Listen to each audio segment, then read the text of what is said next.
This is TWiT. I think the other part of that conversation, and maybe it's different in Europe and in the US, but the other part of that conversation is that we're starting to realize we need, and I hate to say it like this, but we need to give parents I'll say it like that. We need to give parents the tools to help the children, to help them moderate what the children can see. But isn't it ultimately your job, Patrick, as a father, to say to your child, you're not old enough to install Instagram. I'm not going to let you have Instagram yet. I mean, you know better than anybody. It's not about age, by the way. Some 13-year-olds would be old enough. Some wouldn't. It's really about the maturity of the child, and only the parent knows that. I think the parent really is the ultimate gatekeeper and should be. Yes. And I agree with you. Tools, whatever tools you need, if you need a tool to tell how old your kid is, okay, but whatever tools you need. But really, the tool is the phones should have parental controls, which they do, right? And the parent has the ultimate responsibility of deciding whether even to give the kid a phone or not. Yes, I agree. I agree, but I think there are limits to that. Not every parent is super tech savvy, and that goes into other things as well. I know, but kids are also going to go in and get a beer sometimes at the local convenience store. Absolutely. I mean, you can't. Nothing's perfect, but I think parents are really the ones who should make these decisions. Yes, and I'm not against giving them tools, but parental controls are tools. I think we agree, but I think currently in our world of tech and internet, the tools are maybe a little bit lacking, and maybe they could be better. What do you think, Wesley? Because you've got a 12-year-old, so you're right in the middle of this right now. So the phone's locked down; they can't use it outside of our view, and so it stays home. They can't take it; it doesn't leave the house, and we have the parental control, so I know what apps are on there, and they can't install new apps without talking to us first. They have no social media access. And what is their reaction to, especially the 12-year-old? They don't know what they're missing because they never have to experience it. So I'm not taking anything away from them. It's normal. This is your job. In the first place. You also don't, let them have a beer. I mean, it's your job. Root beer is great. There's a big conversation happening here about porn sites, I guess all over the world, about porn sites. And I think we are a little bit we don't realize the damages this is making. And I wouldn't realize if I hadn't been educated about it a little bit by people who are saying, doctors and experts who are saying it is changing the relationship kids, very young teenagers sometimes have with sexuality and sexual partners. And so the idea that you need to lock down porn sites and to have them do age verification properly is not as ridiculous as we would think it would be. Because Wesley, you're saying the phones are locked down. Do they not have access to the internet? Maybe they don't. And maybe that's the way. They don't have the browsers. But no browser. The cry of like, these companies aren't doing the same thing, coming from the same party that says we can't teach sex education in schools. You can't shrug your responsibility. You can't just say on one hand they can't be exposed, but on the other hand we can't give them the tools so that they can even understand what can and cannot be done. Absolutely. Removing something and just saying let's just act like it doesn't exist is not a solution. I think no one will argue. Well, no one on this panel would argue with that. That's obviously something you have to do. I do. I mean, gosh, my kids are old enough that I didn't really have to worry about this when they were that age. It's a tough thing to do. I think you were smart to draw the line when you did. You're right. Some parents won't, but I don't want the government or Facebook or any company to tell me what my kids can and can't do. That's my job. Can I be that's not. Patrick, please. The government tells your kids what to do all the time about a lot of things. And it is a very slippery slope to be saying, oh, I don't want the government to tell me about this or that, because then you generalize it and you, again, go to someone should do something, but not the government when that someone is the government. The government tells your kids what to do all the time about a lot of things. I don't think the internet, I mean, obviously there are things that would not make sense. But I don't think the internet is completely. It should have nothing to do about the internet just because it's the internet and we know it and we're comfortable in it. I just find it very strange that right now we're discussing earlier on the show the idea that the Republican Party wants to do away with Section 230 to limit corporations' ability to filter trash from their platforms. But and at the same time, the same party is saying that we must protect the children and we must have age-gated verification for lewd content. Good luck sorting out what that means.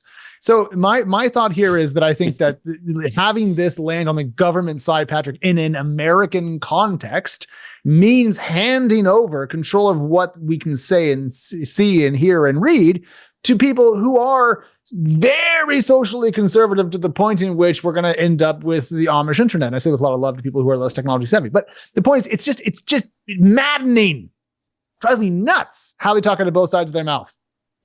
That's my point. Sorry, I just wanted to shout.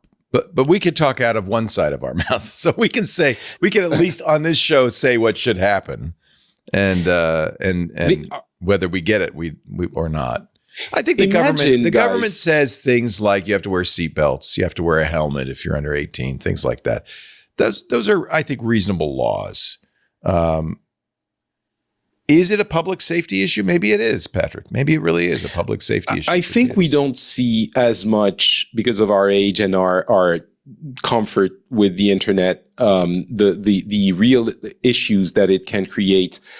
Pornography is one, but social media is another. And but I'm curious. I'll ask this question to sort of recenter the question about tech stuff, like pure tech stuff.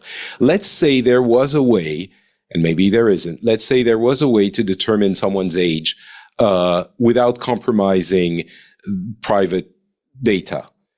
Would that be okay to implement in various apps? Would you be okay with that?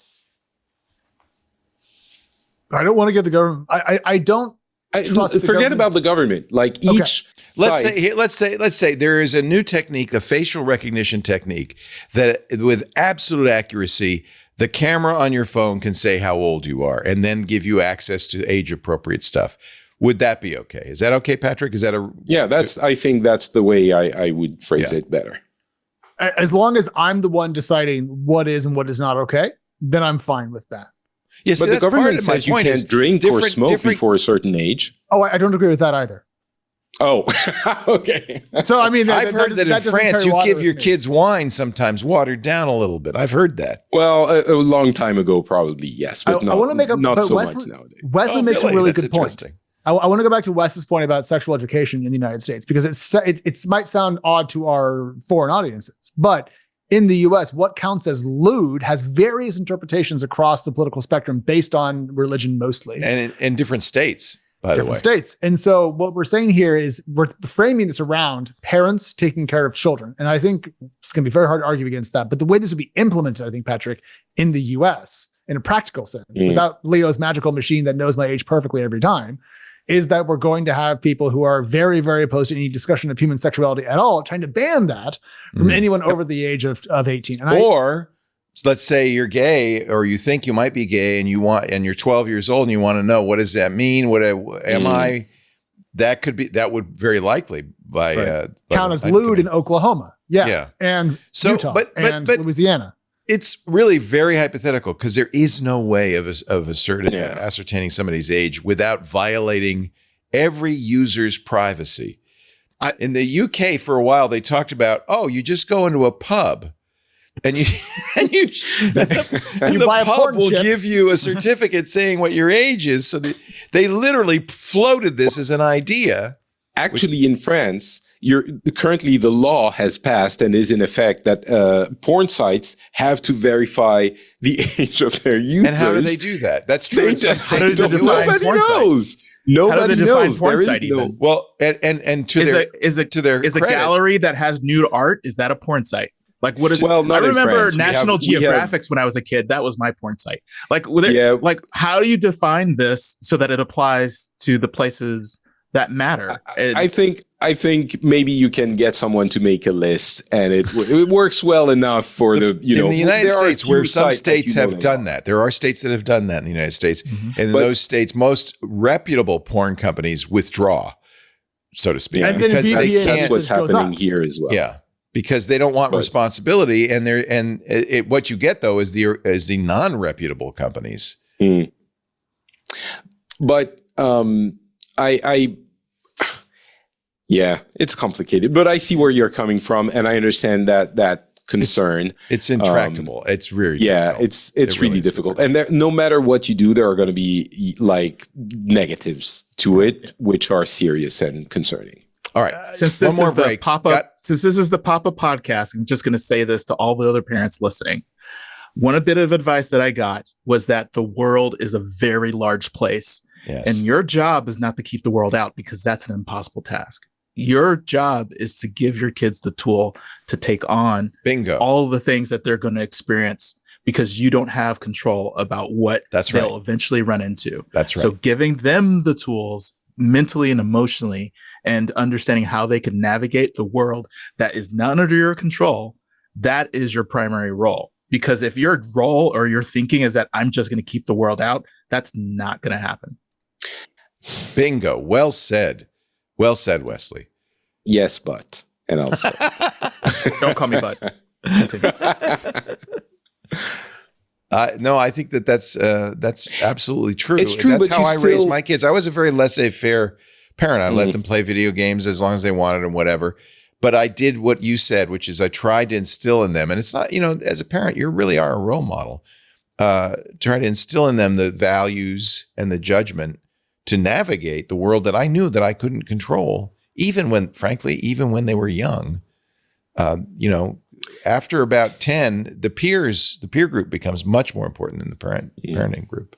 So you want to make sure they're prepared for that. I agree with you, Wesley. I think that's true. You don't like this, laws, Patrick. though, guys. It's not like you're making it seem a little. The subtext is, so laws don't matter, and I know that's not what you mean, Wesley. Obviously, no. But there are still laws and still things that collect the laws. It's a bad word, I think, in the U.S. It's things that we collectively decide. Okay, this we should agree, all of us, kids shouldn't do, and so we'll do what we can to make sure they don't do it. Right. And we're okay with it in the physical world. And it seems that when we're talking about it in the digital world, all of a sudden it becomes, but they want to do this because of that. And they want to, which is not wrong. I understand, but it doesn't mean that there shouldn't be any rule for anything ever, because there are issues that are real in the on the internet as well. Hey, thank you for watching this little snippet from our big show, the News Roundtable, This Week in Tech. I'm Leo Laporte. Each week we cover the week's tech news, in-depth analysis, but it's also fun and engaging. You'll find it at TWiT.tv along with all of our shows. And if you want more, just hit the subscribe button, and we'll be sure to bring you a lot more great content. Thanks for listening.